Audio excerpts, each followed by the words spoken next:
നമസ്കാരം. പാലോട് രവി പറഞ്ഞതിൻ്റെ വരികൾക്കിടയിൽ വായിക്കുമ്പോൾ നമുക്ക് മനസ്സിലാവുന്നത് ഒരു ജാഗ്രതാ സന്ദേശം കോൺഗ്രസ് അണികൾക്ക് നൽകിയെന്ന് മാത്രമാണ് അതിൽ എനിക്ക് മനസ്സിലാവുന്നത്.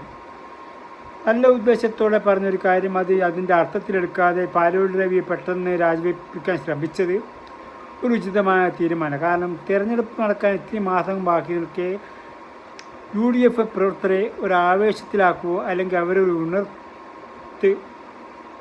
ഉണർത്താനുള്ള ശ്രമം മാത്രമേ അത് നൽകിയിട്ടുള്ളൂ.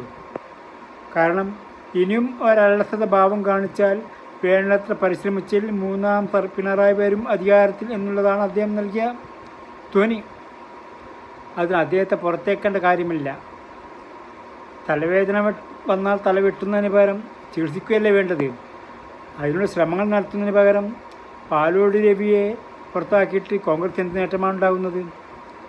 അതുമാത്രമല്ല, പാലോട് രവിയെ പുറത്താക്കിയതിന് മധുരം വിതരണം നൽകിയ അവരെയും കോൺഗ്രസ് പാർട്ടി അധികാരത്തിൽ പുറത്താക്കി, അല്ലെങ്കിൽ സ്ഥാനത്ത് നിന്ന് പുറത്താക്കി. എന്നെ തന്നണ്ട അമ്മാവായ ഞാൻ നന്നാവില്ല, ഇതാണ് കോൺഗ്രസിന് നയമെന്ന് തോന്നുന്നു.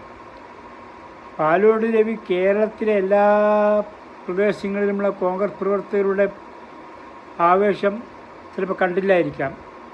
അങ്ങേര് ചിലപ്പോൾ തിരുവനന്തപുരം ജില്ലയിലെ മന്ദീഭവിച്ച പ്രവൃത്തിയെപ്പറ്റി ഒരു ജാഗ്രതാ സന്ദേശം നൽകിയെന്ന് മാത്രമേ അതിന് നമുക്ക് മനസ്സിലാക്കാൻ പറ്റൂ.